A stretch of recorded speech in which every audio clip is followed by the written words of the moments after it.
The following feature presentation is part of the Skywalking Network. This is Lou Wagner, and you're listening to Talking Apes. Now listen to me, Caesar. There can be only one talking chimpanzee on Earth. The child of the two talking apes. 20 years back. From the year, Senor Mando, when the two talking apes arrived on Earth. And we believe that the male and female talking apes have come to us out of the future. A month before the talking apes arrived on Earth. From now on, you have but one assignment. To find that talking ape. He's a performing ape for my circus. A talking ape? That idiot! This chimpanzee... Get out of retraction immediately. Announce that the talking ape has been apprehended and put to death. Hello to all you chimps, gorillas, orangutans, and even you damn dirty kygors. I am Richard Woloski, and I want to welcome you once again to Talking Apes. This is your Planet of the Apes podcast where we spotlight the classic apes era. We talk with authors, actors, the fan community, and we have also broken down each of the live action and animated Planet of the Apes TV series. Now, before we can move on, let me bring on my co-host, Mr. Marco Gushewitz. Hey, Mark. Hey, Rich. Do you think anybody's listening right now? Because after our last episode where we gave the Tim Burton Planet of the Apes such positive reviews, do you think maybe they kind of shut us off and maybe aren't coming back? We got a lot of response from that episode. People were like, hey, I didn't think I was going to go that direction. You two both once agreed on something, and you liked the Tim Burton Planet of the Apes. It's kind of crazy. I will tell you this. I'm very proud of the fact that there were some messages that said, we still hate the movie, but we're going to watch it again, and maybe we'll try and do what Mark said by watching it on its own terms. So if our conversation will gear people towards maybe giving it another shot and watching it with different eyes and maybe see a different side of it, I'll be curious to get their reactions. A lot of ape fans went into this being hardcore Planet of the Apes fans, so it'll be very hard to watch a reboot such as this with an open interpretation of what we're seeing instead of, hey, let's just have fun with it. Right. Well, I mean, that's kind of what I'm asking them to do as well. You know, forget the old movies, forget the expectations, and just watch it on its own terms as if there was never another movie, and then see if they can enjoy it that way. Because when you have a movie as great as Planet of the Apes and a series or franchise as great as the Planet of the Apes franchise, it's really going to be hard to stand up to those standards. Now, I do understand that Rise of the Planet of the Apes, Dawn, and War of the Planet of the Apes did do that, but I still think it was a very difficult task. And since these apes were more CGI than prosthetics, I think the vintage ape fans were able to separate them and not judge them as Planet of the Apes fans, where everything has got to be aligned with their expectations and what they've seen before. They could judge it on a whole new ground. But they make the connection and they show such respect to the originals that it's very easy to see how those fit into the same world. Whereas I think the Tim Burton film kind of takes us in a totally different direction. It has really very little, if anything, to do with the original films other than human lands on Planet of Apes. You know, that's about it. So I think that when you watch that film, you really need to separate it from the rest of the movies. And I think if you do that, you can enjoy it. That's just my opinion. Back in the 70s, there were these knockoff Planet of the Apes toys, and you can almost see the Tim Burton film as an analogy for those knockoff apes toys. However, I bought those toys, or I begged my mother to buy me those toys, just because they were apes-like. So I could see the Tim Burton film being in that same universe as those knockoff ape toys of the 1970s. So Tim Burton's film, Planet of the Apes, is a cheap knockoff. That's what you're saying. That's exactly what I'm saying. Okay, but it's still an enjoyable cheap knockoff. Yeah, exactly. Just like those toys, they were fun to play with. I played with them with my Planet of the Apes toys. So the Tim Burton film, if you're going to watch it, just watch it. Turn your ape fandom off and just enjoy it because it is a fun ride. I agree. All right, Mark. Well, as fun as that conversation was, we now have some very sad news to report.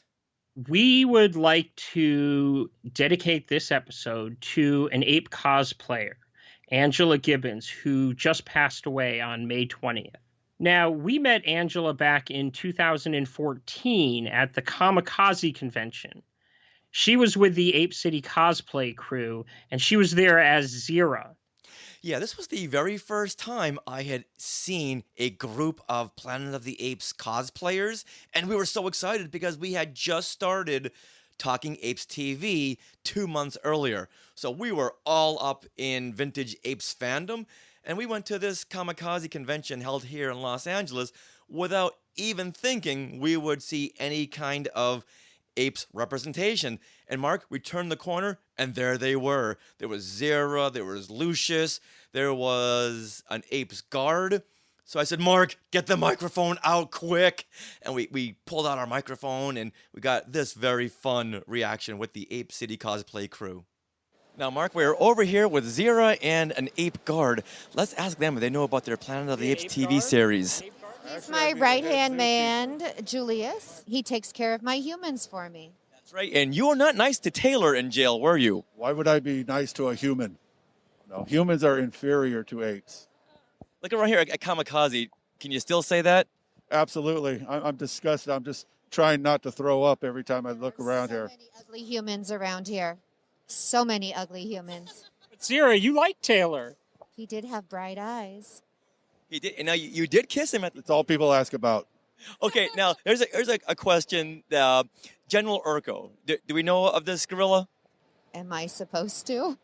Well, she's not in the army, nor am I, but we know who the general is. He just wants the humans to be dead. Yeah, he's looking for. Study them and find out more about them. You're like Dr. Zaius. In the television show, Dr. Zaius is always arguing we should study them first and then kill them. Oh, I don't think we should kill them. I think we should set them free into their natural habitat. Straight to killing for me. Now, looking around here at Kamikaze, is this your very first science fiction convention you've ever been to? No, we did a couple before this. Julius, you too? Absolutely. We go together. She's here with Julius. And Julius is a gorilla. Are you going to other apes? Oh, not just chimpanzees? Here's the thing. Once you go gorilla, enough Never said. Go back. Mic drop. All right. Well, Julius, Zira, thank you very much for talking to us. So Angela was a very big part of the apes community, and I recall seeing a lot of posts she would do on Facebook, just spreading the positivity and love. She was a very fun person. Right. And I think that people need to understand how important these cosplayers are to our fandom and to our franchises, because with something like Planet of the Apes, a lot of people, they remember the movies, they watch them every once in a while, but it's the cosplayers that continuously keep these franchises alive, because when we go to these events and we see them and they're not only dressed as the part, but they're playing the parts, it gets us excited to go back and watch them again. It gets us excited to go talk about it with people who maybe aren't familiar with the franchise. And I sometimes wonder if people really understand how important the cosplayers are to our franchises. They're not just people dressing up and having fun, but they really do keep the love of these franchises, all franchises, alive. So when we lose one of these members, one that really got into the part and was really out there the way Angela was, it really, really is sad, and she will be missed. Yeah, this was one of those times where I felt like I was talking to the characters other than cosplayers, because we got into this conversation as if they were the actual character. And I can tell you, my mind was very blurred because wow, I've been watching Planet of the Apes for 40 years. And this was the very first time I'd ever seen ape cosplayers. And now here I am talking to them. And I've heard stories from other cosplayers about how they're taking pictures with people, and fans always say, "Oh, I love Planet of the Apes," and they get into these very long, dedicated stories about their childhood. So you're right; these cosplayers are a direct link to the films. So we dedicate this episode of Talking Apes to you, Angela. Now, coming up on this ape-tastic episode, we have reactions from those who were in attendance of the LA premiere of Making Apes, the Artist Who Changed film, which was held on March the 30th. We got director William Conlon, Lou Wagner, who played Lucius in Making Apes, as well as the original Planet of the Apes. We got Apes author Eric Green, cosplayers Max Cervantes and Brian Peck, and we got an extra from Battle for the Planet of the Apes. What was his name? Oh, yeah, John Landis. You know, Rich, I'd also like to throw out a special thanks to William Conlon and Tom Berman for the special invite they gave us to come to the screening and watch the film. And there was also a great panel afterwards hosted by Dana Gould with some very special guests. We're going to be sharing some clips from that panel throughout this episode. But to hear the whole panel in its completed form, this panel will be aired on Dana Gould's podcast, The Dana Gould Hour, in the near future. Now, one of the best parts about Making Apes, and I've thanked William again and again for this, and you'll even hear it during our discussions, he added our names to the end credits. There it was. Special thanks to Talking Apes TV. How surprised were you to see that? I was shocked. I was shocked, and you know what? That, as touching as Making Apes was, I think that touched me the most. I didn't expect that at all. I had no idea that it was coming. I actually don't normally watch the credits, so there was a very good chance that I was going to miss it. But for some reason, I just sat through the credits on this, and I don't even know why. Maybe something was telling me I needed to watch it. Yeah, me. And the minute that I saw Talking Apes TV scrolling up the screen, I kind of secretly said, did this little fist bump to myself. Yes! Because although he didn't have to put that there and I didn't expect it, it was a really, really great surprise. Now, Ape listeners, don't get us wrong. He didn't just thank us. There was so many people. That's the credits. The credits come up. It says, special thanks to Talking Apes TV. Fade to black. We couldn't have done it without you, and that was it. Yeah, there were so many people who helped to complete this film, and we were one of them, because all the times we had William and Tom on the show hyping the film, because we really need this film to get out there and to be seen, not just by Apes fans, but by people. Everyone needs to see this. All right, Mark, and as a bonus, our new good friend David Braun, he introduced me to a guy named Chris when I attended Star Wars Celebration Chicago in April. And he runs monkeychris.com, and he 3D prints these great pop culture busts and statues. And I got a quick interview with him, and he tells us what he has for Planet of the Apes. Okay, and with that, why don't we move forward and get into reactions and conversations from the LA premiere of Making Apes, the Artist Who Changed film. I knew that we're working on a movie that had never been done before on that scale. I had no idea it was going to be a groundbreaker like it was. But I know it had been tried before, and it was a flop. The studio was very, very uneasy with it. It never even entered my mind that this was going to be the kind of iconic production it has turned into. Cut up his brain, you bloody baboon! The star of the film was really the makeup. John Chambers hands me the script and he says, Tommy, it's you and me. Tommy Berman, he's the one that was responsible for telling them to get me. I was available. He said, I'm going to win the Academy Award. 50 years ago, I was Lucius, Dr. Zira's nephew in the film Planet of the Apes. After that time, there were many things written about the film and its sequels, but nothing about the people who were responsible for the makeup, or the people that were profoundly influenced by the film. This is their story. So, Mark, this was a huge night for Apes fans, and I'm so glad that we got to the event early, because we were able to see all these Planet of the Apes luminaries all file in. It's like, oh, there's that person. Oh, there's this person. But we didn't want to squid out too drastically. And squid out, that's the in-universe way of saying geek out. So we were squidding out on all these makeup artists who were coming in and these filmmakers and Bobby Porter. And when Bobby shows up at any party, then it becomes an actual party. And by the way, Bobby, happy belated birthday. Happy birthday, Bobby. But it was all about William and all about Making Apes and all about the fun and unity. Seeing all these people who had not seen each other in like decades. And because of William's film, they were all being brought together. I got to tell you something. It was a really, really fun night all around. But as fun as the before and after was, I think my favorite part of the night was finally getting to see this film that we had been hearing about, talking about, and waiting for such a long time. Now, William deserves so much credit for everything he's done for Making Apes. Every time I turn Facebook on, there he is on the news hyping the film. Here he is walking the red carpet, giving out Making Apes buttons and pins. I did not have any doubts this film was going to be spectacular, only I didn't think it was going to be so heartfelt. Yeah, well, that's the key to the film. I mean, it wasn't just a documentary filled with information.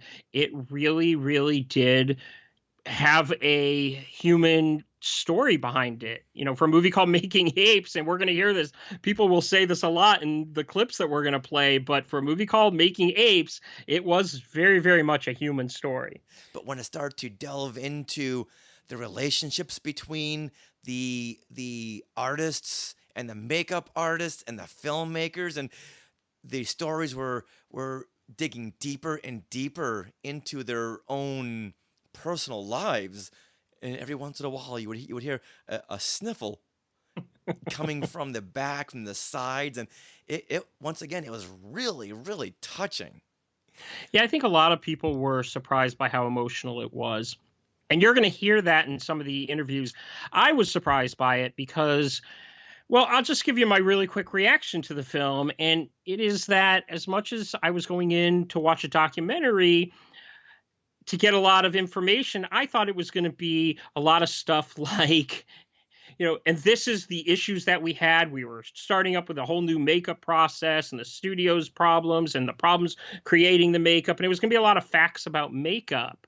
But when it really did allow the makeup artist to take center stage and show us the relationships between like Tom Berman and John Chambers and give us this really wonderful moment between Tom Berman and his wife. And then, of course, this party that we see at the end and how everything wraps up, these real human moments, it all of a sudden became a much different movie than I expected.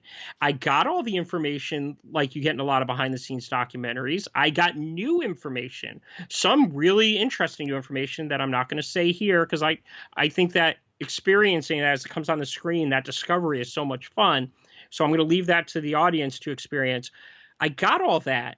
But then when we started getting, you know, these makeup people and these people who are working on the film as actual human beings and with actual relationships, it just started to elevate it to another place. And I like to explain it this way. When you go see a good movie, you're following the plot and going from plot point 1 to plot point B to plot point C. But the great movies have that plot for you to follow. But the real story is that character arc, that human story underneath. And I think that William placed that here. We have the plot of making the makeup and figuring out the makeup, but he gave us those real characters, not characters, I should say, those real people with their real stories. And he humanized the people that he gave center stage to. And I really like that about this film. Also, for once, we're watching a behind-the-scenes documentary, and it's not about the actors or the directors, you know, the above-the-line people. It's about the people who have maybe the lesser-known jobs, the jobs that are just as important, but people don't know so much about. So it's not the people that are generally in the spotlight that we're learning about. I thought that was really interesting. I loved it because I used to be one of these people. one of these makeup artists, one of these foam runners in a creature effects department.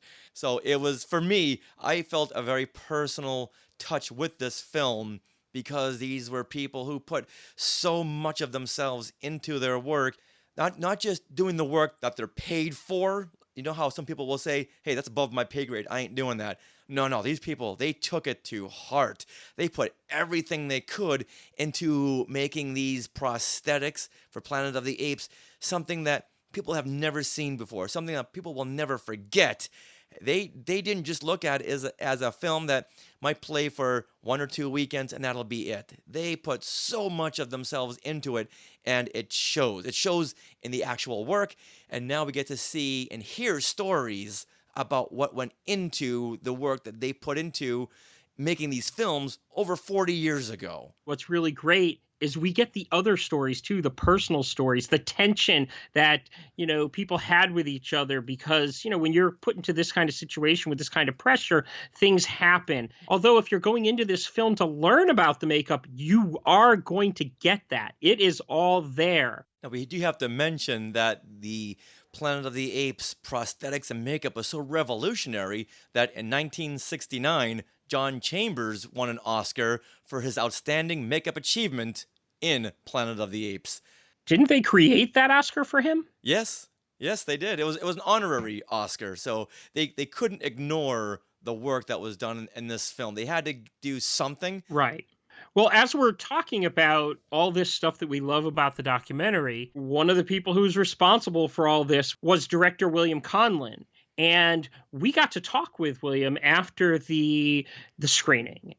We are now here with William Conlon, as all the Talking Apes listeners know, is the director of Making Apes, which we just saw tonight. And wow, this was a masterpiece. Oh, thank you so much. And thank you to all of you, because I know a lot of you supported us on our Indiegogo campaign. We could not have made this film without all of you. What is the best reaction? You had a screening about a month ago at Santa Barbara Film Festival, and now tonight. What is the best reaction you heard that made you go, oh, I didn't expect someone to say that? I had one person come up to me who said, I'm a diehard makeup fan, but I had never seen the 1968 Planet of the Apes. First of all, I'm going, what's the matter with you? And then they turned and said, but I'm going to go watch it tonight. Okay. All right. How can you be a makeup fan and have not seen it? But thank you for your support. Now, the best thing about this is that it doesn't just talk to people in the industry and get too inside baseball. There's so many aspects to this story, especially the story between Tom Berman and John Chambers. I heard a couple of sniffles in the audience. Yes. It's been deeply emotional. We've had a lot of people come to us talking about the emotion of the film. We tried really hard to make this a film that you did not have to be a diehard Apes fan to enjoy. I've watched a lot of documentaries that I had maybe a tangential interest in and then found a passion for something out of it. So that's what we really hope to achieve on this. This is a story about people who worked hard and changed film and are still influencing artists to this day. So now, when we talk about your movie on the podcast, we get a lot of people asking, how can we see it? How can we see it? So you and I were talking earlier today about how you're going to go out and try and find distribution. Can you talk a little bit more about that, and then also let them know how they can help? Absolutely. Well, the best thing that you can do is you can go out and you can tell other people about it. I believe if you go on Netflix right now, there's a page somewhere on there where you can suggest a film. Say you want to see Making Apes on there. I mean, if you want to see it on there, then maybe they'll call us. That's our hope. We want as many people in the world to see this as possible. With this screening, we've now had 3 full houses. I think about 700 people have seen this film. I think 700,000 need to see this film. So, if not more. Yeah. So what kind of festivals are you reaching out to so that, the ape fans can keep an eye out to see if you're at least playing the festivals for right now? Yes, we have over a dozen festivals that we're currently waiting to hear back on. Our timeline, when we put this film out, we put it out for a very specific festival. I have a deeply personal connection to Santa Barbara International, so we wanted to premiere it there, and we managed to make that premiere, and that kind of left us with a little bit of a gap before we could get to the next group of festivals that had available submission dates. So we're trying to really run the gamut on them. We've got festivals that are, high-end documentary festivals, but we're also trying for some of the fan-related festivals. I don't want to say any specific names yet. We'll see what we hear back from, but We're trying to make it as geographically aware that fans all over the United States on the first round have a chance to see this. Hopefully, we can make it so that you don't have to go more than 200 miles. And will you try to go around to the different towns, maybe do signings? Again, we're kind of open to everything at this point. We really pushed hard to make this film as great as it could be in the time frame that we had, and now we've taken our breaths and we're ready to look at the next few screenings in the future and see where it goes from there. What I can't say enough, though, is that this really was an incredible passion project on our end, but also on the fans and the support that we got from everybody. Up until the day we closed our Indiegogo was stunning. Yeah. We got, I think, just under 500 individual contributions by the end of it. Oh, that's fantastic. Well, I'm very glad that I finally saw it. It was interesting because I thought I was just coming in for, this is the behind the scenes of Planet of the Apes makeup. But you guys kind of start off with the history of just makeup in general, and I really like that. And I actually learned a little bit of, about that. I already know kind of a lot, but there were a couple of new tidbits in there.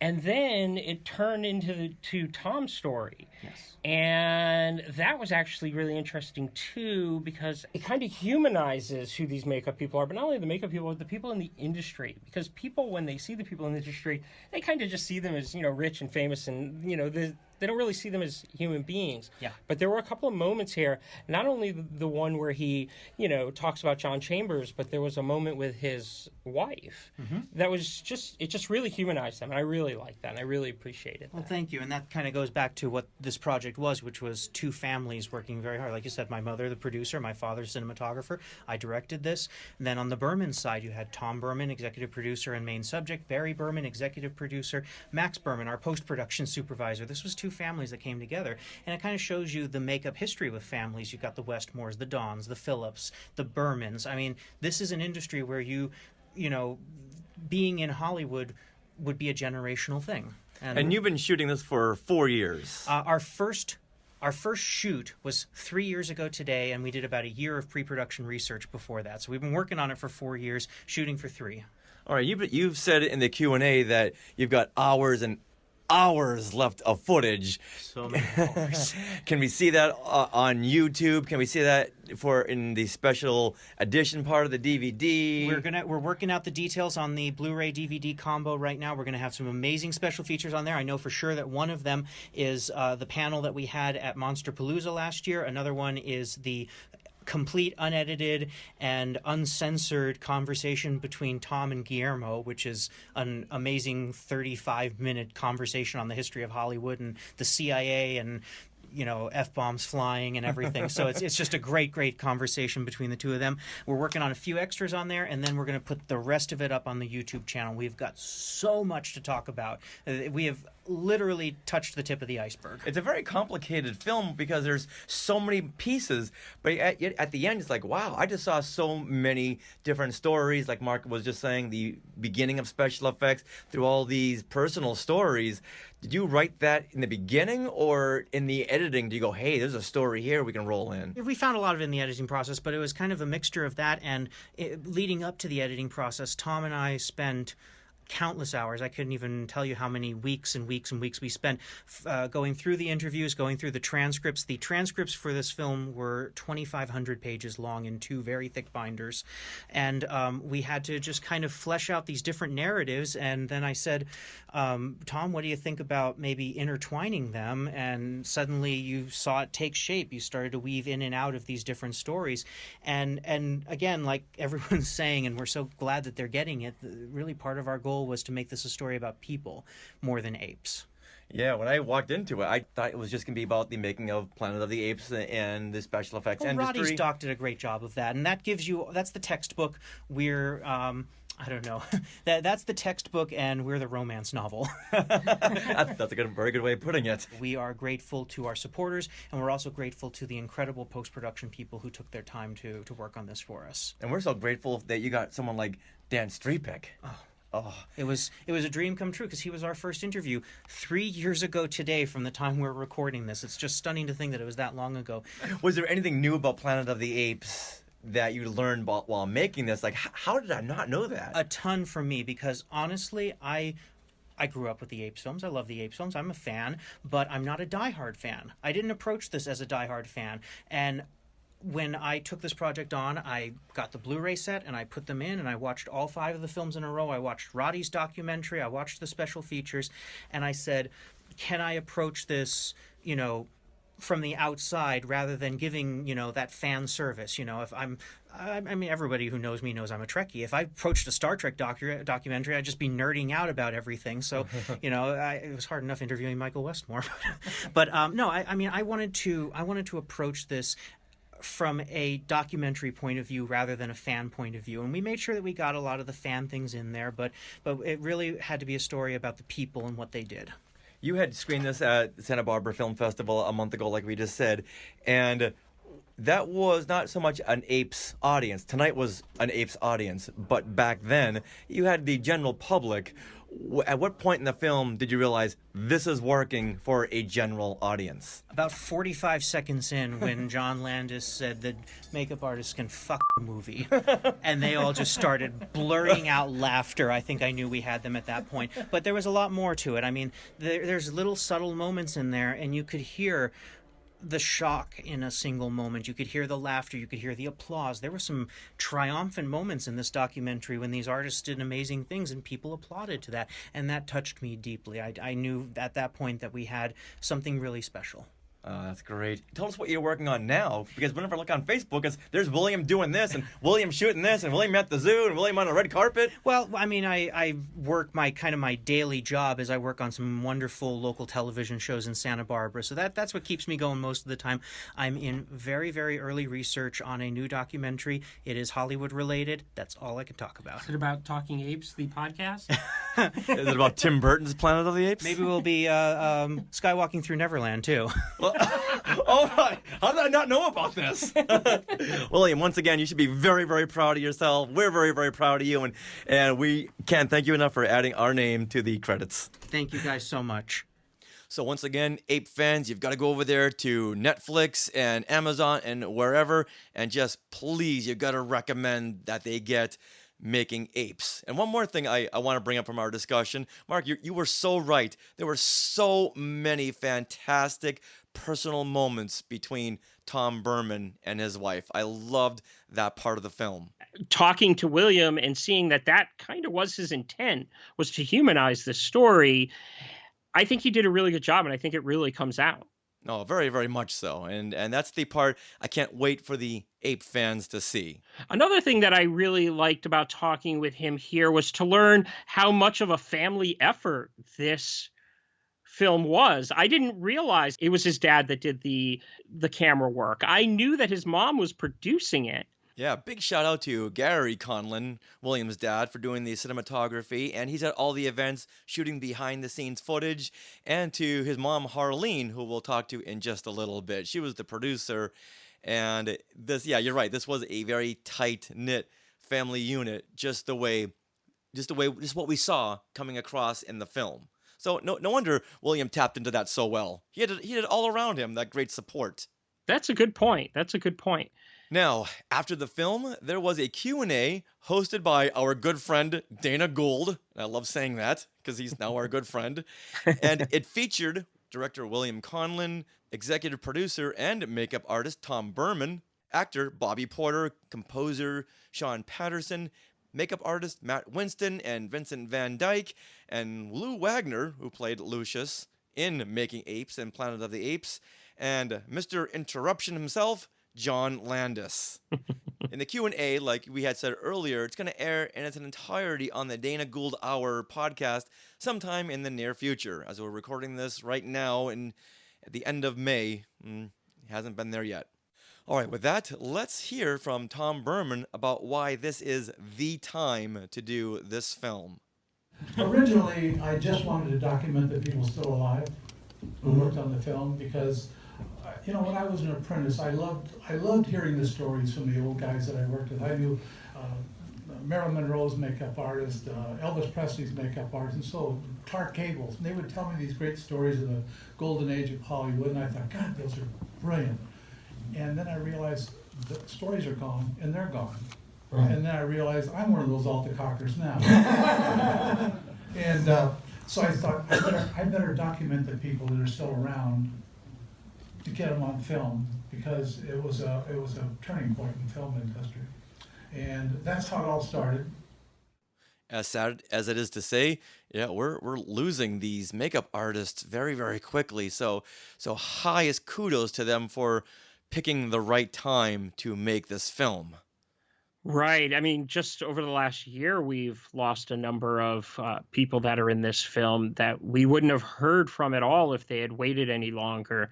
And thank God they were able to get these stories straight from those people before they were gone. That's the thing about behind the scenes stories, and everyone argues about how things actually happened, and my brain is pretty much turned off to all that unless it was from someone who was actually there. And these people, they were actually there on set. And so this really excites me because now I can start hearing stories again about behind the scenes from those who were right there on set for the Planet of the Apes films. When you hear it straight from the person who, was there, the person who created whatever, talking about what they created, that you can believe that. And the greatest example of this is the Gary Dubin Felix Silla debate. We got it from Tom Berman himself that it was Felix Silla. And how do we know that? Because he was there. He was there. That's it, and that's that. When did we get that from Tom Berman? From the episode where we talked with Bobby Porter, and Bobby Porter had reached out to Tom and said, "We got a question to ask you." And Bobby showed me the text that came from Tom. Oh, you're right. And said it was Felix Silla. You're right. I have to go back and re-listen to that because I forget these things since we've done so many episodes. And I know that Gary Dubin said that he was it. However, I think I believe Tom more than Gary Dubin. Maybe Gary Dubin did the voice. So this is kind of a somber moment, so I kind of want to treat it with the respect it deserves. Gary passed away, about a year and a half ago, and so we'll never be able to talk to him about that. No, but there are recording mixers who we can talk to, people who are in the ADR booths. We'll get it straight from them someday. Okay, so now instead of Making Apes, we need the sequel needs to be about the sound guys. Yeah, we just have one question for you, and that's it. 5 minutes later, we're in, more out. It'll be a short documentary. All right, now, Mark, let's move on to this. And here is where Dana Gould, he asks Vincent Van Dyke if prosthetic makeup is a dying art. It's like vinyl. It can't go away. Do the new the new school of makeup artists, do they learn how to pull molds, or is it just this is a keyboard? Oh, we're all fucked. Yeah. No, I think that most new makeup artists love. And that's the name of your documentary. No, I think that it's absolutely going to be something that's going to always be around. I mean, in some facet, there's got to be prosthetics. I think there's a lot that's being done digitally. I embrace it. I love it. I think it's amazing. I think it helps us in many, many ways. And I think that that's the common consensus. I don't think that it's, hate CGI. I really don't. I think that most young makeup artists love it. I got to tell you that I'm very pleased to hear a makeup artist who's working today say that prosthetics will probably be around for a while. Because you watch a lot of movies today, and it seems like prosthetics might be going away. Now, there are some movies that are bringing practical work back into the fold, but there is always that concern, is it going to go away? Because my personal opinion, and I think that when we talked to Tom Berman at Monsterpalooza, he was kind of the same way, is you got to have the right mixture between the two. It's not CGI or prosthetic. It's how you use the two together. And so hearing a makeup person who's actually working today saying that prosthetics are going to be around for a while, that makes me feel good about what's to come. This was a great question, and I really, really give Dana so much credit for asking this. This is a question I'd be almost afraid to ask at a Making Apes panel, because it's all about prosthetics.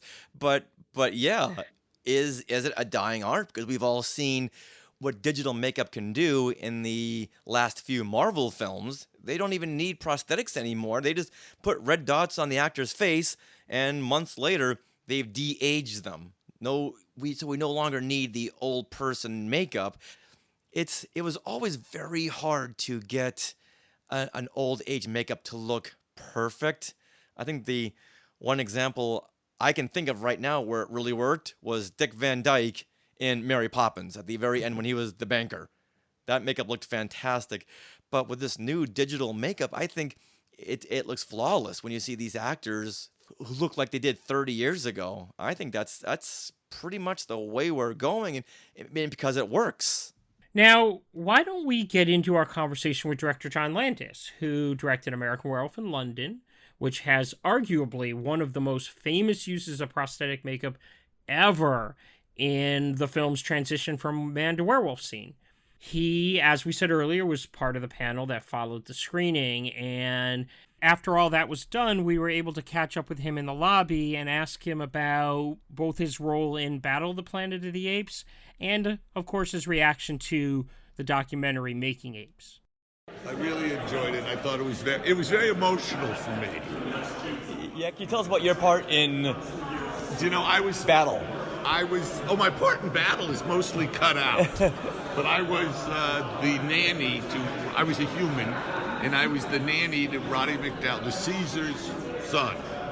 And I had a couple of scenes. One was very funny, none of which are in the movie. Can you tell us about these scenes that were cut? I can't now because I'm late. You caught me late. We're trying to get out with my friends. Oh. But... okay, and can you sum up Making Apes? How did you feel at the very end? I really enjoyed it. For me, it was very nostalgic. I mean, I know most of the people involved, and seeing a lot of the guys like Greg Canham and Bill Corso and Steve Johnson. I mean, those guys all started with Rick Baker, so I know them when they were teenagers.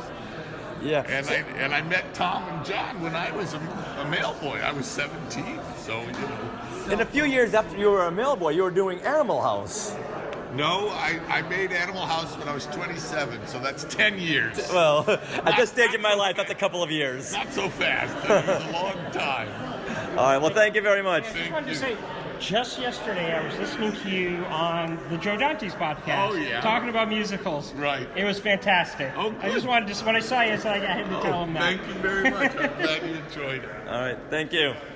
So, Mark, it was short, it was sweet, but yet we can now say we got John Landis on Talking Apes. And I know he had to go, but still, I wanted to talk with him. I've always been a huge fan of John Landis, especially to hear about his stories about how he was not in Battle for the Planet of the Apes. Well, I want to know what was on the cutting room floor. I want to know what they filmed and didn't make it into the film. I wonder, there must be some deleted scenes out there somewhere.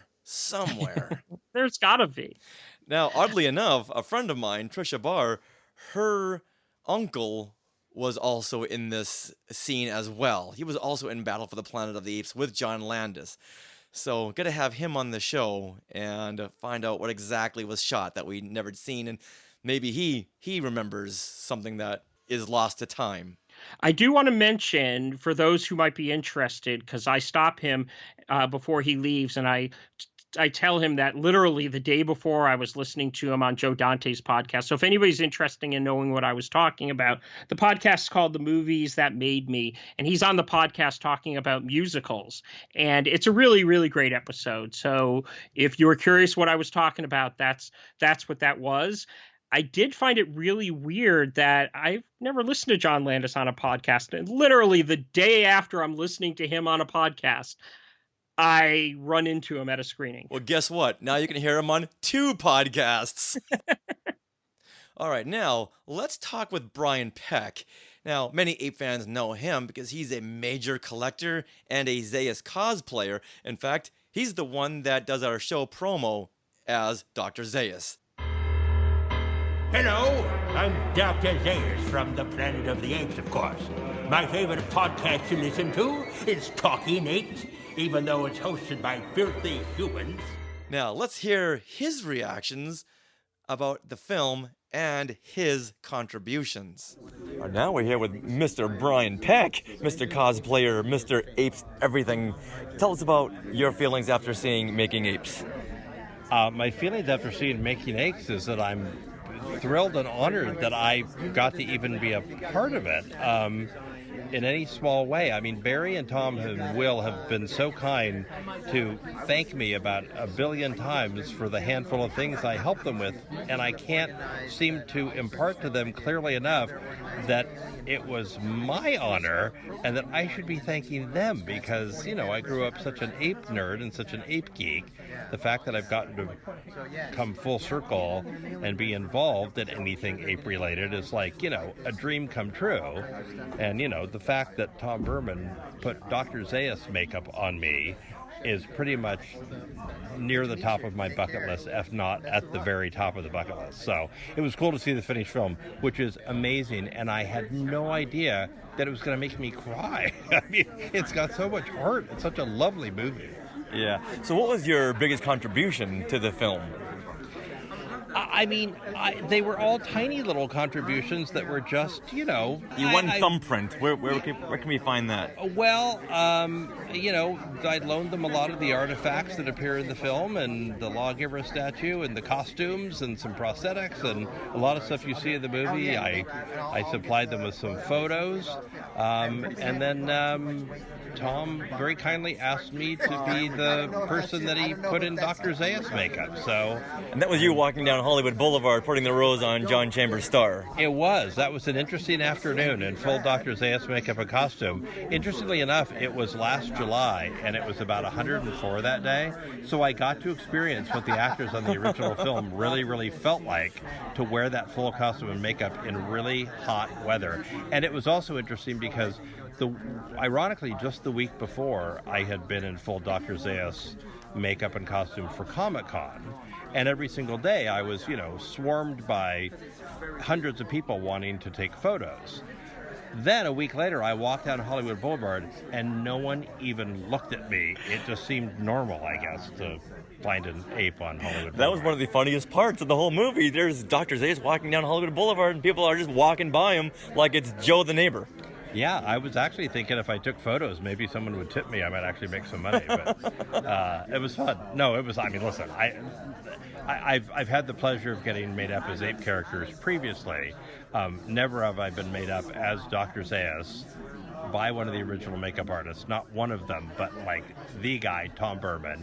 And the fact that he actually did a life cast of me, sculpted that on my life cast. That makeup was created for me. And it's, I mean... when I was in junior high school, I would literally have dreams that I was in a Planet of the Apes movie in the makeup chair being made up as an ape, and then cut to, you know, however many years later, and it's actually really happening by one of the actual guys. It's kind of amazing. And then being in the film, you're like walking on air right now. This, how could life get any better from this moment on? Listen, if they had never even pointed a camera at my face, I would have been thrilled and delighted. But yeah, the fact that it's recorded for all posterity, to see those close-ups of Barry and Tom gluing those prosthetics down on my face is so great. Just so great. You go outside right now and get hit by a car, you'll be on the ground with a big smile on your face. I'm good. I can die now, but I'm hoping to push that. We don't want that to happen. We don't want that to happen. No. We're not putting that out there in the universe. No, not at all. Yes. Someone in the universe, there's got to be a better wish than that somewhere. Well, thank you very much. Absolutely. Thanks. I'm going to go say hi to Lou Wagner. Yeah, us too. I'm so happy that William had brought in so many ape fans and the fan community into Making Apes. Another aspect I did not expect, like bringing Talking Apes into the credits. I'm going to keep on mentioning that over and over again.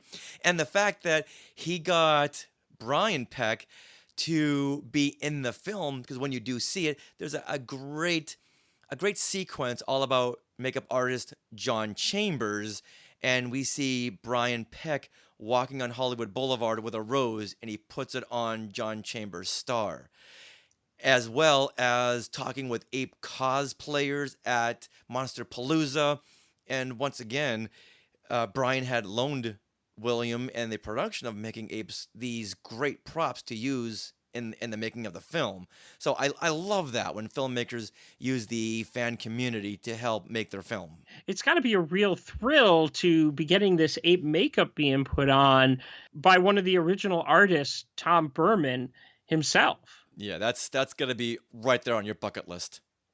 I also got to say that one of my favorite scenes in the film, in the documentary, was that scene where he's walking down Hollywood Boulevard.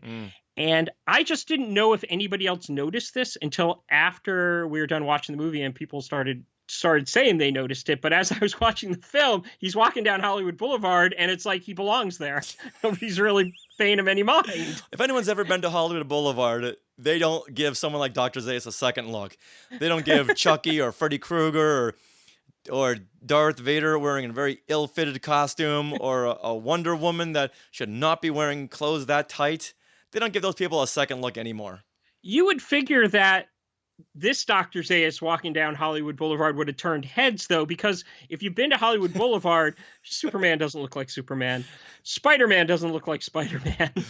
These characters do not look like the characters they're portraying. And then here comes a perfect Dr. Zaius walking down. That's a good point. That's a very, very good point. Now, Mark, at some point, we've got to go and visit Brian and do a YouTube show where we can see his massive collection. After one of these ape screenings last year, he and I got into a very long discussion about his collection, and wow, I can't believe the stuff that he has. That's definitely going to be put on our hit list. And since Brian said he was going to go see Lou Wagner after we talked to him, well, let's beat him there and get to Lou first. So here he is, Lou Wagner, with his reactions to becoming old Lucius in Making Apes. Well, what I loved about it was the honesty of all the work. You know, it's more than just a documentary.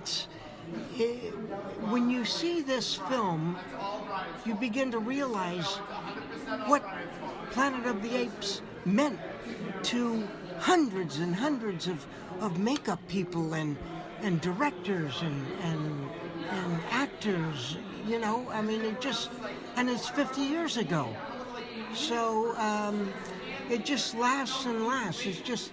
It's a wonderful legacy, and I'm thrilled to be a part of it, you know. Now, when they were putting you in the old Lucius makeup, yeah, you only ever saw it from your eyes, so you didn't actually get to see the process. But now you're watching it on the big screen, so you can actually stand back and watch it from the outside. Did that feel a little different, kind of seeing how they were actually working on you?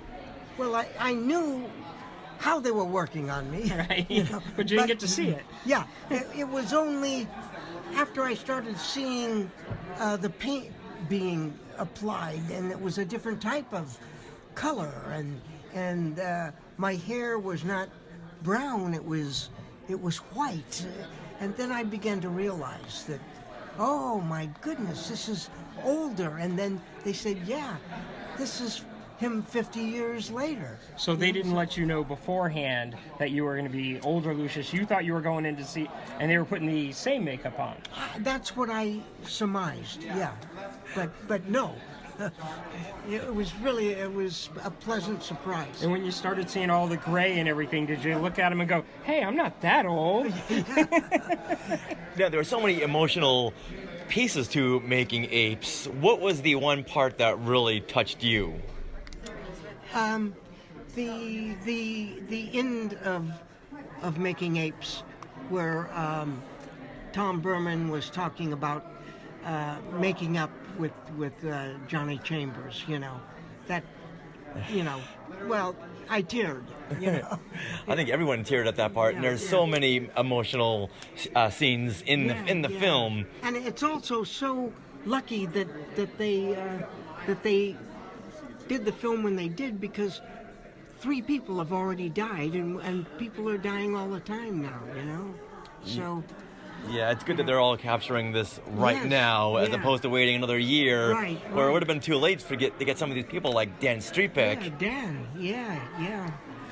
Are there any makeup artists from Planet of the Apes that you still stay in contact with today? No, they're all dying. Tom's the only one left. What is the one thing you want people to take away from Making Apes? just how dedicated people were and still are, and how important Planet of the Apes was for generations later in the whole industry.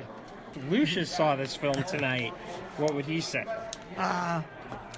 You did a great job. All right, well, thank you very much, Mr. Lou Wagner. Okay, thank you. Take care of yourself. Okay. Thank you. Thank you, guys. Now, I find it really interesting that Lou did not know that they were making him up as old Lucius. You know, he has to discover it as they're putting the makeup on him. Hey, that ape looks familiar. Where have I seen him before?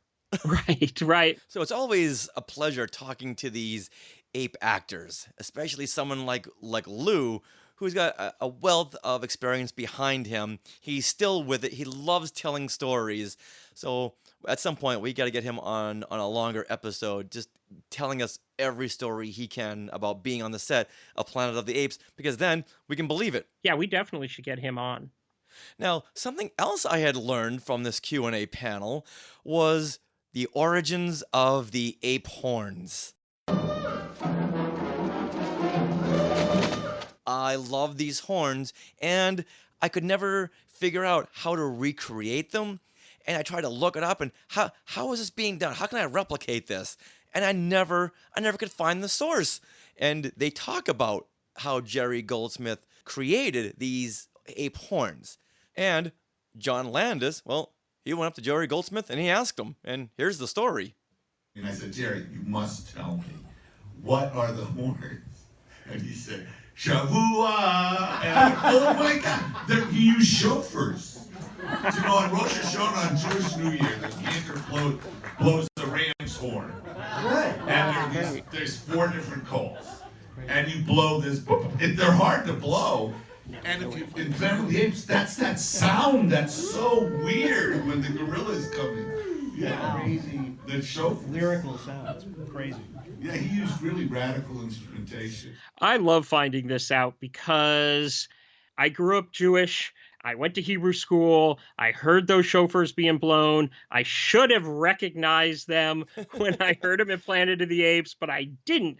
I always kind of wondered what those horns were too, because they don't sound like any horn that I thought I had ever heard. But the minute John Landis says shofar, I was all like, oh my God, that's what those are. You know, like when you're trying to think of somebody's name and then it comes to you, that's what this moment was. It's like, oh my God, that's what those are. Now, excuse my ignorance, but what is a chauffeur, aside from someone who drives you around in a very long black car?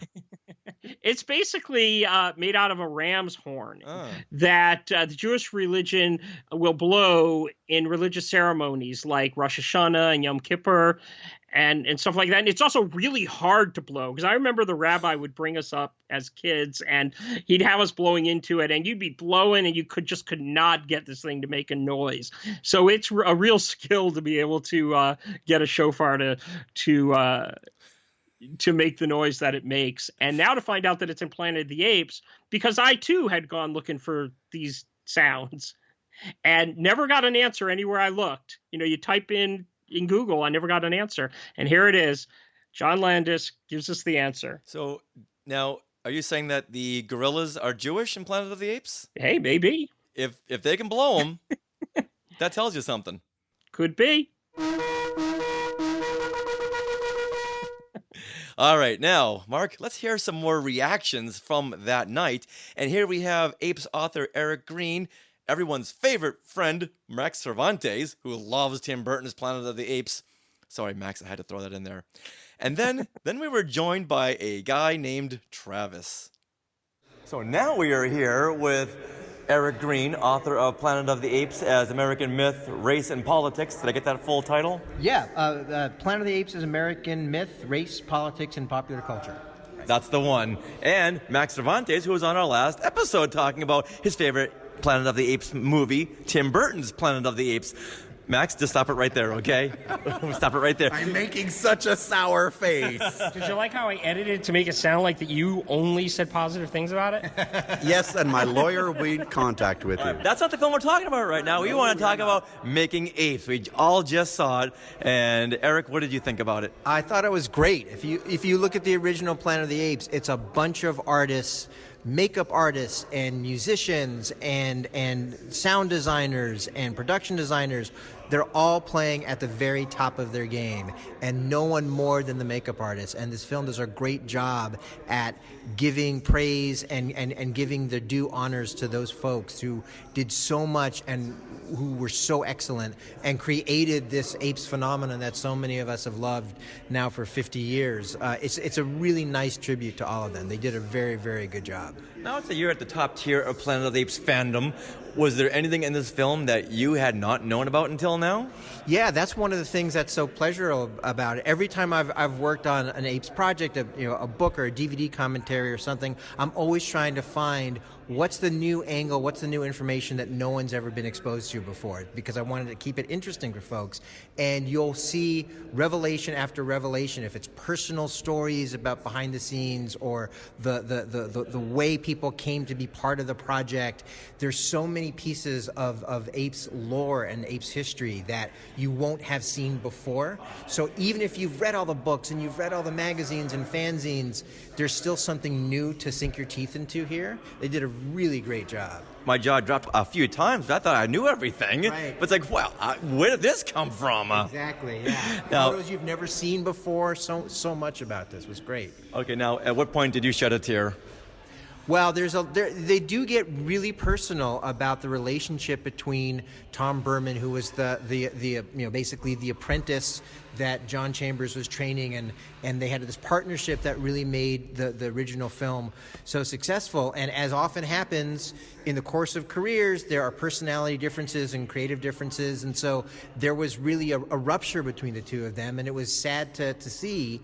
And they talk about the kind of the arc of that relationship. And without giving anything away, there's some very nice personal human moments, and there's a lovely moment with Tom Berman and his wife, and you can feel how much these people cared about each other as much as they cared about what they were doing, and it really comes through very, very nicely. I love the part where they said, after so many years of not seeing each other, being at John Chambers' birthday parties, whoever had an argument or a fight went out the window. And that's a good life lesson. And when I saw that, I thought, that's a good way to live. There's arguments, we'll all have disagreements, but let's just all get along. There's something about the affection that they had for each other and the respect that they developed for each other that transcended all those years and transcended all the personality difficulties. And there's a moment when they come together, and that affection and that respect, that's what really carries the day. That's what they're really feeling most deeply. And it is nice to see, and it is a nice reminder of remembering the things that really matter. Exactly. And trying to not let all of the other stuff that hurts us really get in the way. We could all use that lesson more. Yeah, less on ego, more on just compassion. Did it inspire you to do anything new with Planet of the Apes, or just yourself? Did it inspire you in any way? I think it's always inspiring to see people who are really good at what they do. And it doesn't matter if they're an artist or if it's a teacher or whatever. Someone who's really good at what they do, it gets you excited about going back to whatever you're doing and being as committed, as good, as aspirational. I think it's important to have those kind of role models, and they can be in any place. They can be in any kind of field. Is William here to hear this? Put that on the DVD box cover.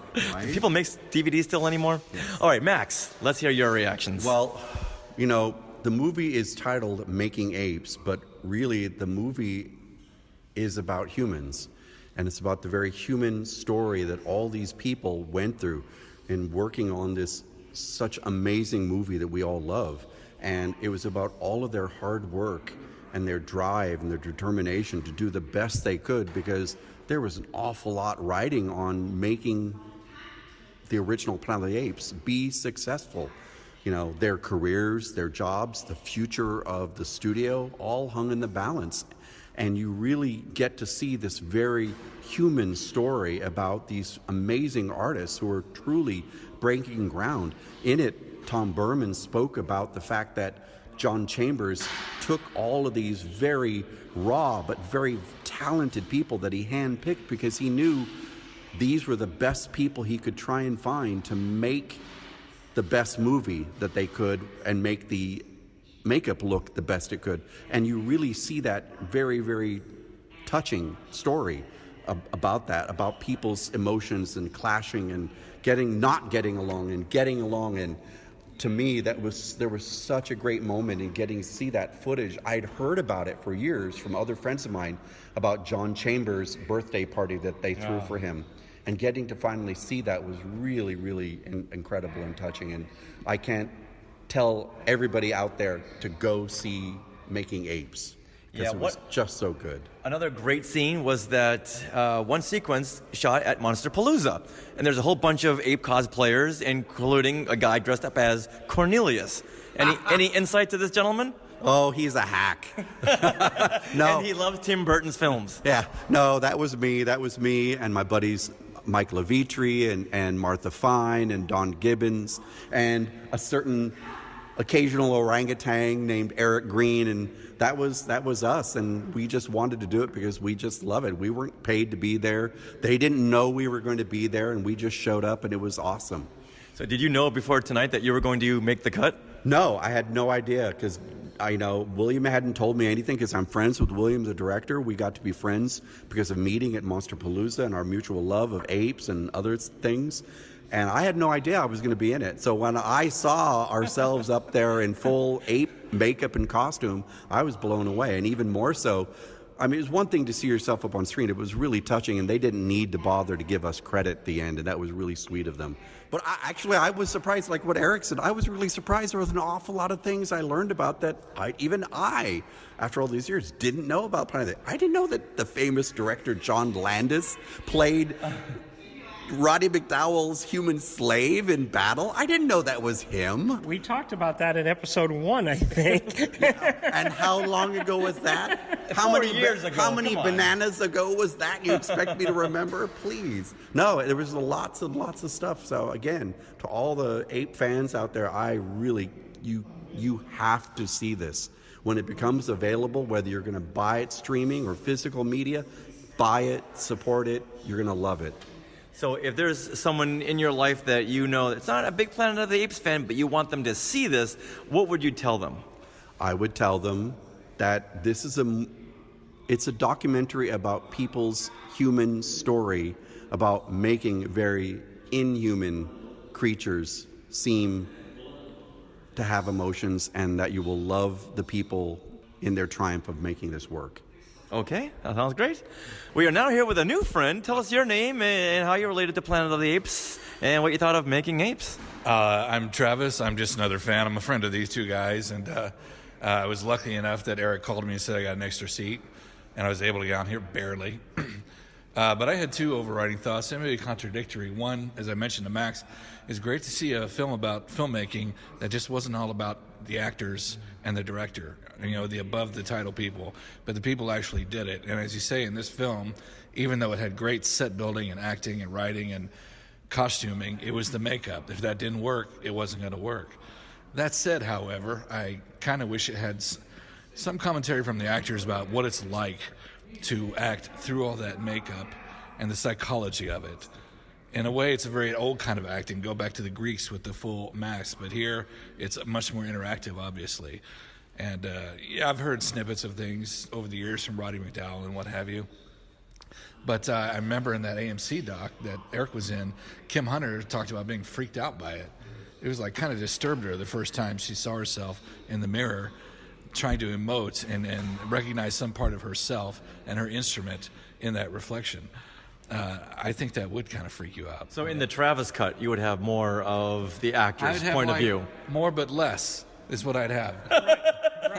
Right, but I think what he was going for was there's another documentary that kind of deals with a lot of stuff, and we're always seeing the actors let's put them in the background for a change. And Which I was actually, refreshing, yeah. I found that refreshing. I kind of like that he did that. Don't tell Bobby Porter that. All right, well, thank you, Travis. I think they want us to leave now. Now, I referenced this earlier on, and I'm just going to reiterate it because I agree with Max here. When he says the movie is titled Making Apes, but really the movie is about humans and the human story that these people went through while making the movie, I think he nails it right on the head. I think that he sums up this movie really, really well here. All right, Mark, let's wrap things up here by hearing from co-producer Harlan Conlon, who, of course, is William's mom. And I really want to leave it on this note where she reiterates what we can do as fans to see Making Apes, the artist who changed film, on any of your pay services in the near future. We are now here with Harlan Conlon, the executive producer of Making Apes. We just saw this and everyone just loved it. How did you feel when you saw everyone's reaction? Oh, Richard, it was amazing. Like when it premiered in Santa Barbara, it was just standing room only. They went crazy. So this is our LA premiere here at USC. And we are just so happy that everyone is enjoying and embracing our film. So many of the makeup artists, it brings back special memories. So many of the newer artists, it's teaching them a roadmap for their future. And most of all, it's Tom's legacy that we have finally cemented. It's William's first full-length documentary film. He's done many other documentaries, but nothing that took 4 years to make. So it's been a real pleasure, a journey, and I'm just so proud of William and what he's accomplished here.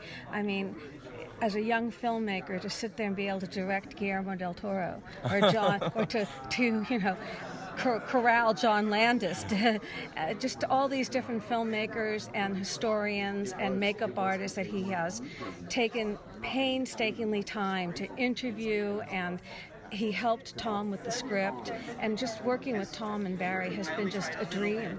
We can never thank them enough for this journey, and it's been great. And you're saying this as a very supportive producer. I can also see the mom coming out of you as well. Totally. I couldn't be more proud of my son and my husband, so as cinematographer.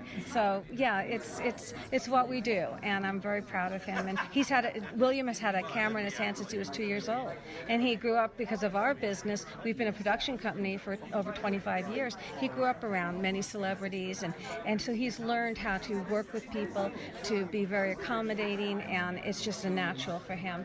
And we are just so grateful to everybody that came here tonight. We're so grateful for you guys to be here to cover this, and for everybody. Thanks to everyone. And we are very grateful for the credit that you gave us. well deserved. Now, are there any plans for distribution from here?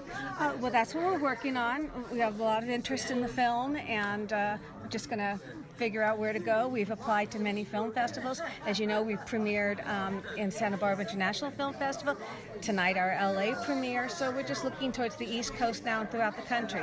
We've applied to film festivals everywhere to really space it out, and there's been a whole lot of interest. Yeah, I know a lot of the Ape fans who contributed are so anxious to see this, but for everyone who didn't get a chance, I know they're going to be just as excited hearing our enthusiasm, seeing all our constant postings. So we can't wait for this to get a big audience, so then people can go, that's what makeup artists do. Oh, we didn't know how it was that labor intensive. Quite amazing. That's what we want, Richard. We want a wide release. We really want it to be picked up, and so that the whole world can see it, not just in this country, but everywhere else, because our fans are everywhere, and the supporters of the film are everywhere. And of course, you put a little bit of tears in there at the end to kind of go for the awards. Well, you know, that was so heartfelt. You know, we did that scene that Tom did at the motion picture home in just about one take, because we wanted that raw emotion. That's all natural. He had a very, interesting relationship with John, and they were really like father and son for a period. What I really liked about it was, we're sitting here watching it, and you're getting all the makeup history and all that stuff, and then all of a sudden this human story creeps into it, and all of a sudden he's talking about, this relationship, and it just makes it a little bit stronger, because it humanizes, the person, one of the people that we're focusing on. Yes, thank you for noticing. Yeah, it was a very human story. And then the other way, too, with Tom and Vince Van Dyke. That's a very human story. There wasn't as much on-screen emotion, but they're very close. And he looks at Vince as almost like another son. And he and Max are like brothers, and now William's in the fold. So, yeah, it's a very creative network of family, and it just, Tom's paying it forward by his next, he mentored Vince. He's mentoring William in a way. So, in other words, Tom is a very generous man who's willing to share his gifts with the next generation of filmmakers, whether it's makeup or directing or whatever. So, thank you. There is a very human story there. And we've listened to Tom's stories so many times in private, these stories and so many more. Like William said, we have so much footage. We just couldn't get it all into an hour and a half of documentary. But Tom is a great guy. Thank you very much for bringing this film to the public and having us all just watch it, admire it, and weep. Well, we appreciate spread the word. We are. Have everyone say they want to see the film, and hopefully the powers that be in the universe will buy the film and give it an international release, and that's what we really want. We want everyone to see it. We want to share Tom's legacy with everyone. Is there anywhere the ape fans can go to say, hey, where's this film Talking Apes, Making Apes? Where's this film? We want to see this. Well, I don't know. I mean, I've heard rumors that they can call places like Netflix. Because a lot of times you can just go ahead and write in and say, hey, there's this documentary, I'd like to see it. And you never know. Yeah. You hear that, apes? Go to Netflix, Amazon, everywhere you can, and just say Making Apes. There. You can say Talking Apes, but what you want to say is Making Apes. Making Apes, the artist who changed film. Thank you very much. Thank you. Do you think a mom could be any more proud of her son? I don't think that would be even humanly possible. The look in her eyes and just the love and support she was giving William through talking to us was just amazing. When you hear her talk here about him, you hear a mom that's not only proud of her son, but has so much confidence in her son. And that's why she's helping him and make stuff like this. Because a lot of people, when you're trying to get into the business, your parents are trying to, they're always saying, get a real job, or why don't you get something? She's not doing that here. She's pushing him forward, and she's helping him make this. And I think she said something about, they had a studio, so he was around something growing up. If that's the case, then I know that adds to it, but she also then would also understand how hard it is to make it in a business like this. And so to see this family come together to make this, and then hear her talk about how proud she is of him. And you don't only hear it in the words, you hear it in just her tone and everything. It makes me feel good. Yeah, it's a very, very loving and supporting family. And having talked to William so many times, I can see the drive and the passion that he has. And I'm sure Harleen sees it as well and just knows that whatever William sets his mind to, he is going to do it. So ape fans, you've got to go to your pay services, whether it be Amazon, Hulu, wherever, and you've got to tell them you've got to bring in Making Apes. Everyone has got to see this, not just the ape fans, but everyone who just loves a great story wrapped around a documentary. So much there to take in, so much. And if you want to drop William and the crew a line, just go over there to their Facebook page and just shout them hello. Say, hey, can't wait to see your film. They would love to hear that. He had a very strong year. I think that's a great place to sew it up. And as I said, if I would say anything, although it's called Making Apes, it's really about being human. That's what really struck me. We really wanted the that. brotherhood, the fraternity of these people, what people accomplish when they set out with a common goal and dedication as artists. And you create something that. I was a kid in Massachusetts, and it changed my life. It changed my life, and so yeah, you all those days of three hours sleep, but decades later, it's still reverberating. Now, we got a lot of Facebook comments and emails in the last month, but before we get into Listen to the Apes, I want to play this quick interview I got with Chris at muckychris.com at Star Wars Celebration Chicago about his 3D printed apes merchandise. And once again, thanks to our brand new listener, David Braun, for turning me on to him while I was there. And I want to thank Chris for the Urko and Zaius mini bust that he gave me and the pile of Urko Knievel stickers. Mark, did I give you one of these yet? I know nothing about anything that you were given. Matter of fact, where's my mini bust of Dr. Zaius? And now let's roll into Chris from monkeychris.com. Where's my Urko Knievel stickers? My name is Chris, and I've been an apes lover from the very beginning, and I'm also a 3D modeler, so I've made my own ape fandom at my house, and so I make my own Lawgiver and Icarus and all the characters and Zaius and just everybody. And we also do this Evil Knievel mashup with Ursus that is a giant hit at the show. Yeah, I've been a long time ape lover. Now, is that Ursus or is that Urko? Can we say that it's Urko?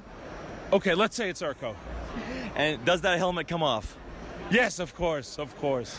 So let's talk about these statues you have. We're looking at the Lawgiver here. This is 3D printed. Yeah. I model everything in ZBrush, and then I 3D print them and I paint them myself. The real story is I couldn't afford the really expensive sideshow stuff, so I ended up making my own, and it's really taken off. And I've found a lot of ape friends through Facebook through this stuff. Even though we're at Star Wars Celebration Chicago, how many ape fans do you have coming by here that goes crazy over this? An amazing amount. Like even we had Greg Grunberg yesterday, who had to have that shirt because he's a closet ape fan. So he came over, and I think they bought 6 of them. And it's just it's been great meeting other ape fans. All right, you have different sizes of the Lawgiver. This is like, what, 10 inches? This is a 12er. And the great thing is when I digitally sculpt something, it's the same sculpt at 2 inches or 4 inches or 6 inches. I could just pop them out at different sizes without resculpting them.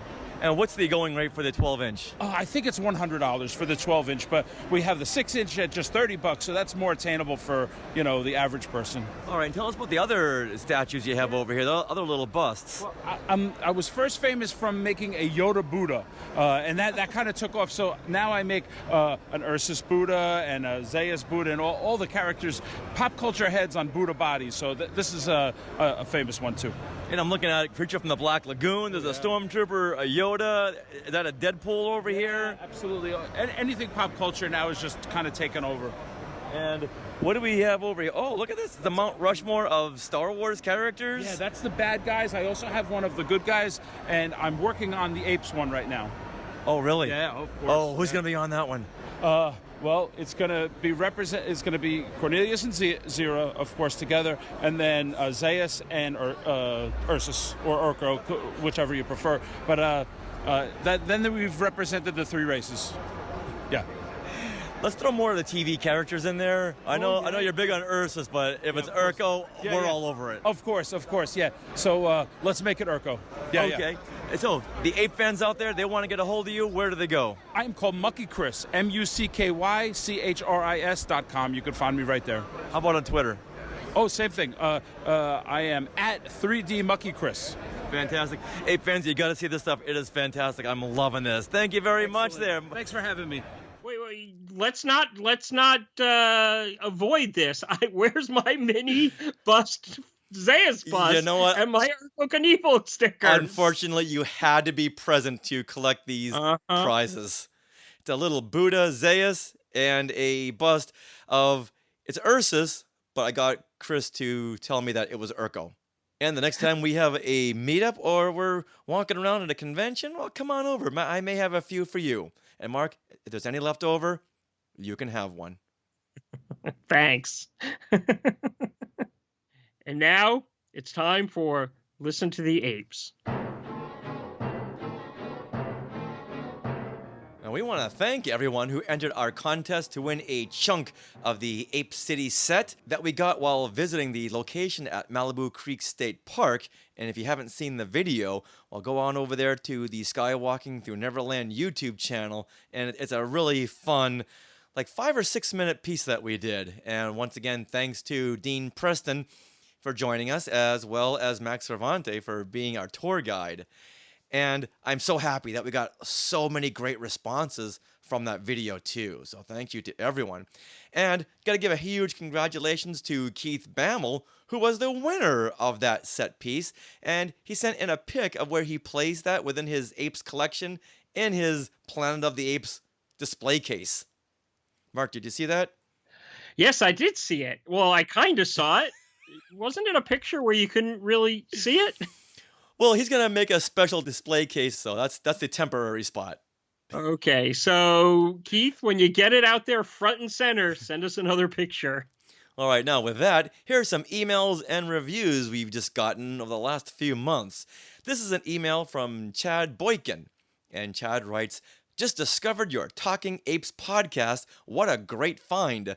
I searched for Planet of the Apes podcast, and now I'm starting at the beginning. The intro show is impressive. Great stuff. Great show. Just did an iTunes review. Keep up the good work, Chad." Do you recall that very first episode we did? Yeah, I probably don't remember much about it. Yeah, it was called Talking Movies. Talking Apes, Talking Movies. Maybe we should go back and revisit it and see how far we've come. Oh my goodness. Yeah, you do that and get back to me. All right, this Facebook message is from our good friend Anthony Pomis. And Anthony writes, "Another ape-tastic episode." And he's talking about the Tim Burton Planet of the Apes breakdown. And Anthony goes on, "Glad to hear the 50-50 love-hate assessment. Thanks for sharing my thoughts with the tribe," meaning Dean and Max. "By the way, if it helps at all, my mind goes to Conquest of the Planet of the Apes at the end of Burton's film, mostly because of the infernal scene set on the outside cement staircase." Then he writes, "Glad the cat didn't kill those park birds and slam them into the dishwasher." That is one of the funniest callbacks I've ever heard in my life. And of course, he's referring to the discussion we had with J.W. Rinsler. And all you heard in the background was a cat and someone doing dishes. And then rolling it into the park birds we heard during our recording of our Tim Burton breakdown. Yeah, how come we haven't had any interruptions in this one? My cat's over there sleeping, but should I wake her up? Maybe get some noise out of her? Yeah. Can you have your cat do the dishes? So we also got an email from Larissa. And she writes, "Heard your latest podcast on the Burton movie. Though I agreed 100% with the opinions of your guests, Dean and Max, your opposing viewpoints were enlightening and entertaining. Lots of fun and lively discussion. And please, I humbly ask that you and Mark delete the word monkeys from your podcast vocabulary. Max is correct that they should be referred to as chimps, apes, etc., never as monkeys." Now, I was actually going to wait until our next episode to bring this up because I felt this episode was chock full of enough stuff. But since she brings this up with this whole monkey thing, I just want to get some opinions, and maybe Max can write in with his opinion on this, and Larissa can write in with her opinion on this, and you can tell me your opinion on this. But if I remember correctly, the original translation of the title of the Planet of the Apes book is Monkey Planet. Right. So I can't really take the word monkey out of my vocabulary when it comes to Planet of the Apes. Well, I think when Pierre Boulle, he didn't think it through that much. I think he just said, hey, Monkey Planet sounds better than Ape Planet because too many P's in Ape Planet. And this is a novel that I'm going to write. We're going to put it out there, and no one will ever remember it in 4 days. Well, little did he know.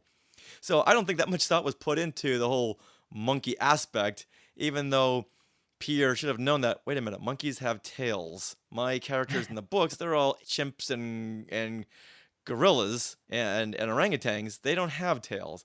Yeah, I don't think that much thought was put into it.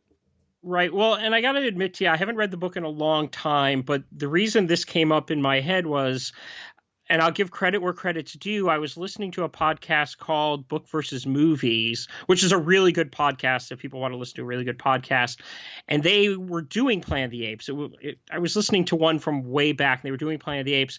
And one of the co-hosts had asked the other one if she realized that the book was called Monkey Planet, and yet there are no monkeys in the book. So evidently there are no monkeys in the book, like not even mentioned somewhere in the distance.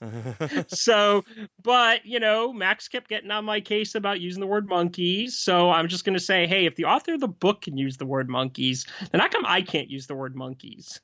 I think we should maybe leave it as apes are in the film, monkeys are in the book. So we're not ever supposed to say monkeys again on this podcast.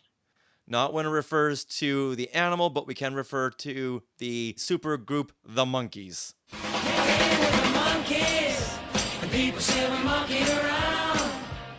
Okay, so I just want to clarify. The word monkeys is never to be used in the podcast. So monkeys is not to be used in the podcast. Not if you don't want to get emails like this again. Okay, so Rich, remember, monkeys is not to be used in the podcast. Except when we're talking about the 60s supergroup, the Monkeys. Yeah, but then that wouldn't be monkeys. That would be the Monkeys. So it's just monkeys not used in the podcast. I see. Oh. I think I just used that word more times than I've ever used it before in my life. Okay, so Larissa continues. Also, really enjoyed your podcast with the brilliant Dana Gould. You asked a lot of great questions that generated great conversation. It was worth a re-listen. Thanks. Just one more piece of constructive criticism. Okay, Larissa, let's hear it. She writes, the pronunciation of boule is not boule. Instead, it's boule that rhymes with pool. I think you say it that way. Keep up the great work, guys. I don't know if you say it that way. I think I was saying boule. Were you saying boule? I always heard it as boule, so that's what I always went with. I think I'd always thought it was boule, but I think that since this message has come to light, because you and I think, talked about this at your house, I think other people have told me that it's boule that rhymes with pool. So when I'm talking about Bleep Bleep Planet from now on, it's Pierre Boule. Thanks to Larissa for pointing that out. All right, we have one more Facebook message, and this one comes from Jimmy. And Jimmy writes, I've been a huge Planet of the Apes fan since watching the movies, TV show, and cartoons as a young child back in the early to mid-1970s. I really love your podcast and have been trying to listen to all of the back episodes. One thing, though, drop the Gary Dubin dialogue. Just accept the fact that the guy beat you for $10. He had nothing to do with Planet of the Apes. Well, Jimmy, I got one thing to say to you. Nope. Not gonna happen. Sorry. How can we drop the Gary Dubin dialogue? Because even if I wanted to, there's no way you're going to. And second of all, we still don't know that he didn't have anything to do with Planet of the Apes because he might have done the voice. I still find it really hard to believe that he was sitting there amongst a bunch of Planet of the Apes people and signing autographs, and nobody was calling him out on it. I mean, there were people there like Lou Wagner, Austin Stoker, Ron Harper. It's not like he was sitting there alone and making this claim. There were other Planet of the Apes alumni there. And so it just seems like if he was trying to pull a ruse, then he would be doing signings alone. He wouldn't be doing them with other people who might know present. So I really think he probably did the voice. So I won't say that he had nothing to do with Planet of the Apes until it's proven. Yeah, and if he didn't have a part in Planet of the Apes, don't you think someone would have noticed? Who are you? Well, I was the little kid in Planet of the Apes. Okay, if you say so. I mean, why else would you be here? I just know Gary Dubin didn't play a monkey. All right. Now we're just getting silly. But Jimmy, I would love to oblige to your request, but as you can see, I'm still working all this out through this podcast. It's my therapy, so go ahead and send me the bill. Thanks for your email, and I hope you can put up with Dubingate in the near future. And Apes, we want to hear from you, so please go ahead and email us at apestv@skywalkingthroughneverland.com. You can also send us a message over there at Facebook at facebook.com/talkingapestv. And hey, while you're over there at Facebook, go ahead and like us. And please share Talking Apes with your other ape fan friends. and we love reviews, so please head on over there to Apple Podcasts and Stitcher and let us know what you think. Now that just about does it for this episode of Talking Apes. We want to give a huge thanks to William Conlon and the entire cast and crew of Making Apes, the artists who changed film. And once again, put the word out there to Netflix, Hulu, Amazon Prime, and anywhere and everywhere. Everyone needs to see this film. And we want to give a huge thanks to William once again for adding Talking Apes to the end credits. We also want to thank Angela Rushmere for posting those fun photos on our Facebook page, and to Rob Dellinger, who composed the theme to Talking Apes. Please check out Rob's band at alpharhythmkings.com. And a big thanks to my sweetie wife, Sarah, for posting the show every time we have a new episode. And for more vintage ape news and stories, go to Simeon Scrolls at pota.goatley, that's GOATLEY.com, and you can also head over there to theforbiddenzone.net. And if you haven't already, please join me and Sarah on our Star Wars Disney podcast, Skywalking Through Neverland, at skywalkingthroughneverland.com. We have lots of great stories and reviews on Galaxy's Edge. And now stay tuned for bloopers and other fun bits that didn't fit into this episode. So, until next time, this is Richard. This is Mark. Now, go ape. Monkey! You know, Rich, we should also throw out a special thanks to William Conlon, Tom Berman, and just the filmmakers and all the filmmakers of Making Apes, the artists that changed film. And the Q&A, in the Q&A, like we had said earlier, it's going to air. Now the Q&A, now like we were saying earlier, the Q&A.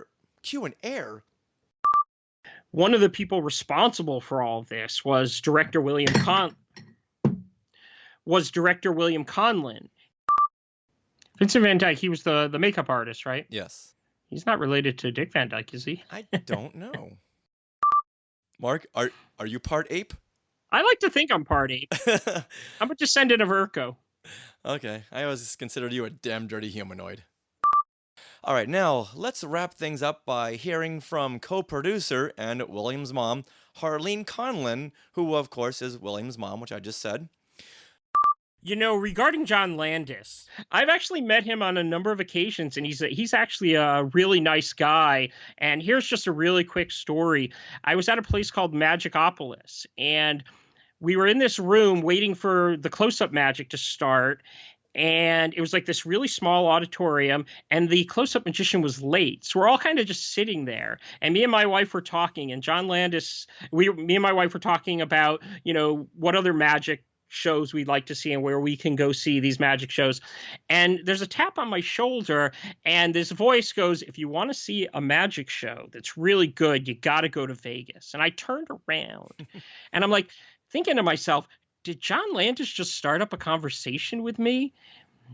This was literally, I had been in California for like 3 or 4 years. And, you know, you start up conversations with celebrities. They don't start it up with you. So it was just like this really great celebrity moment where he just heard a conversation, wanted to let me know, and then we talked for like 10 minutes. It was great. It was a great conversation. If he had brought that up that night, we could have started talking about magic. That would have kept him there a little bit longer. Or how'd they make that old age makeup look so real? Because, you know, it's a guy sitting in front of a typewriter. Well, he is. He's sitting in front of a typewriter with a mouse, making it happen. Mark, well, he's sitting in front of a typewriter? What era are you speaking in? Okay. There's a guy sitting in front of a keyboard, and you can keep that blooper in. Monkey.